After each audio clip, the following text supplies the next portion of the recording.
Racalmuto, a fianco dell'Hotel Regal Petra, ha presentato il libro fotografico di Andrea Sardo, intitolato Anime Promesse, la festa del Monte a Racalmuto. Diciamo che quello che più mi ha attratto di questa festa è il movimento di questa festa. Infatti in questo catalogo sto raccontando molto con immagini mosse, quindi degli sfocati che danno appunto la sensazione di movimento di questa festa.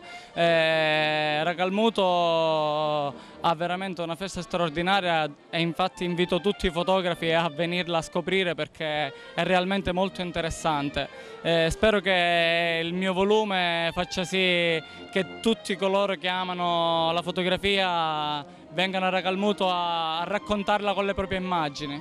L'idea del volume nasce semplicemente dalla quantità di immagini belle che ogni anno arricchivano il mio computer, quindi ho detto non voglio perderle, voglio scrivere un po' di storia, quindi ho fatto una raccolta delle più belle immagini che avevo e abbiamo messo un po' di testo appunto per arricchire il volume e abbiamo creato questo catalogo. La festa come non si tocca, ogni anno naturalmente anche sulla festa, polemiche, gli archi, i ritardi, i giochi di fuoco, ma è anche il bello di questa festa che amiamo anche per questo. Le foto di Andrea Sardo sono molto belle perché danno proprio quello che rimane nell'occhio secondo me e nella memoria, sono tutte immagini in movimento, la festa è un grande movimento di cavalli, di persone, di gruppi che litigano per la bandiera. Mi sembra che in queste foto Andrea sia riuscito perfettamente a cogliere il senso della festa, questo continuo movimento e poi tutto, finita la festa, torna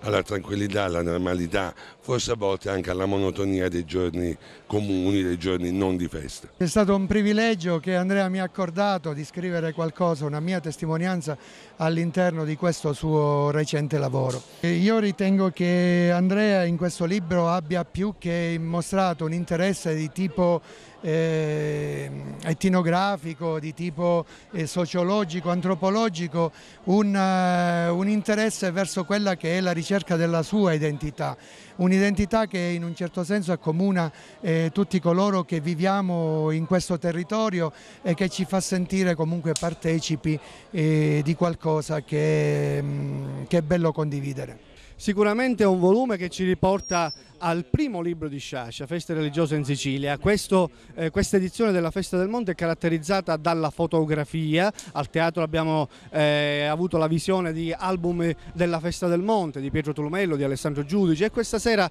appunto questa inaugurazione di questa mostra all'aperto, a cielo aperto, è la presentazione del libro di Andrea Sardo che racconta questa festa e quindi racconta Racalmuto. Allora, il lavoro di Andrea Sardo, Anime Promesse, rappresenta un classico nella storia di un genere che ormai è letterario, inaugurato proprio dai grandi fotografi del Novecento siciliano come Ferdinando Scianna, con prefazioni di autori e scrittori.